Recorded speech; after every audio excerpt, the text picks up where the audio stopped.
Before we kick this off, please help to grow this channel by selecting subscribe and sharing this video. I want to wish everyone a happy holiday, and I hope you stay inspired. Thanks for watching and enjoy.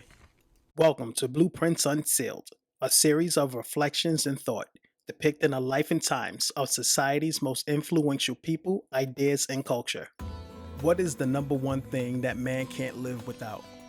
If your first thought was food or water, you will be close but not quite right.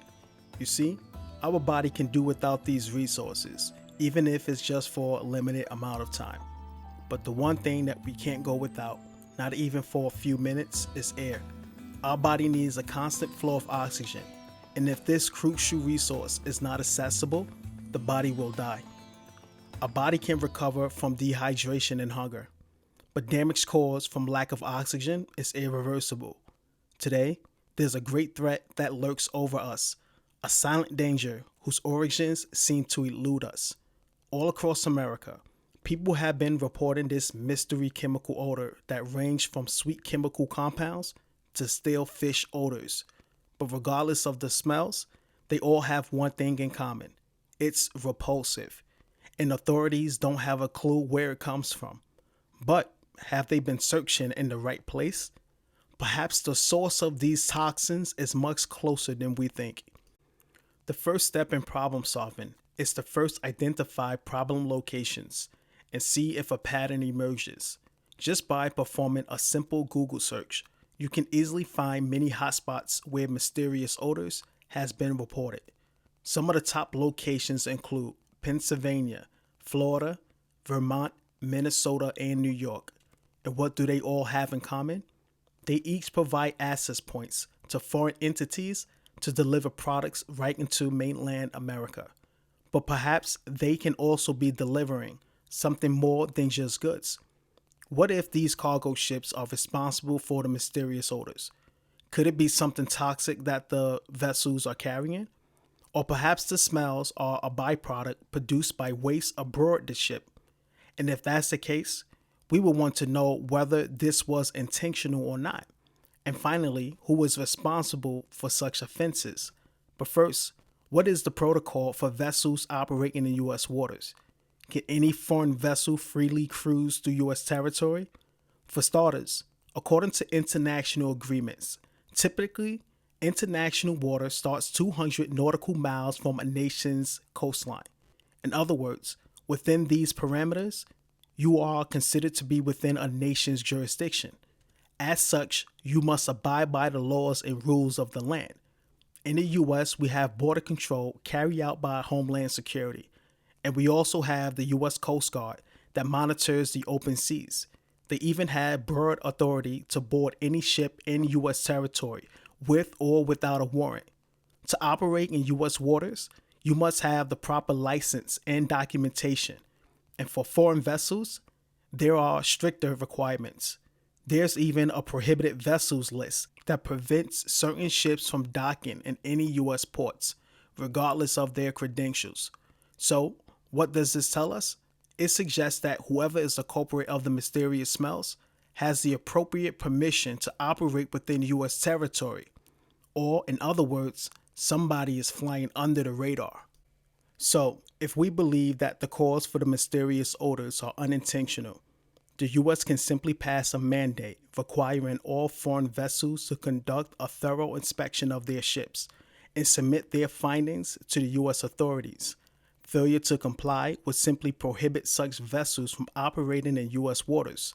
Of course, you will want to follow up with random inspections, and if there's any inconsistencies between what was submitted in the report versus what the inspector observes, then further actions can be taken.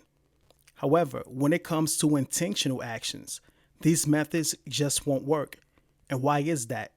It's because the act is based on deception. The purpose is to deceive authorities. Therefore, any report that is presented must be fully examined and vetted, because the extent in which you can rely on the representation of an untrustworthy person makes the process a waste of time.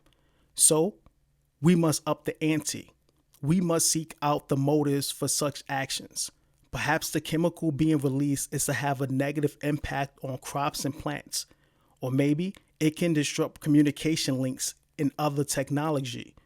Other ideas include airborne pathogens that are elusive and dangerous. The worst fear is that they can be priming us for something much more sinister, with the intentional goal of harming us, perhaps making us weaker. But who would want to harm us?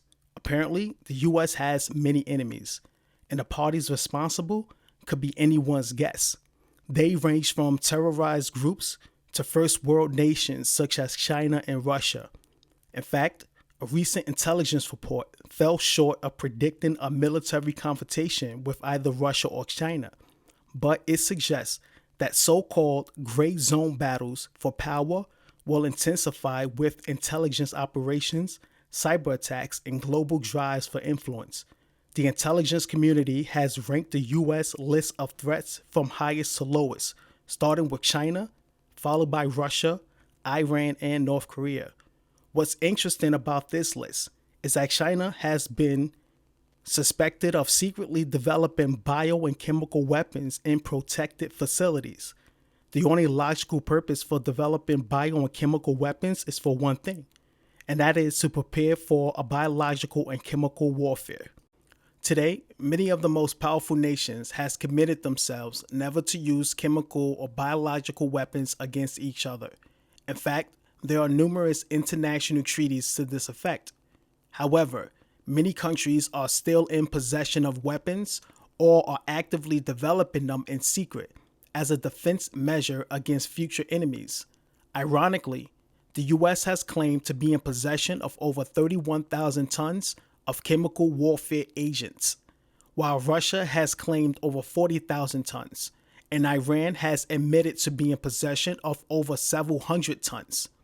Experts believe that there are about 16 countries across the world suspected of having biological weapons. Clearly, this is a problem because it demonstrates the mistrust between nations. When it comes to biological or chemical weapons, what most people may not realize is that the type of weaponry can be much more dangerous than any other weapons of mass destruction, or WMD for short, including a nuclear arsenal. And here's why.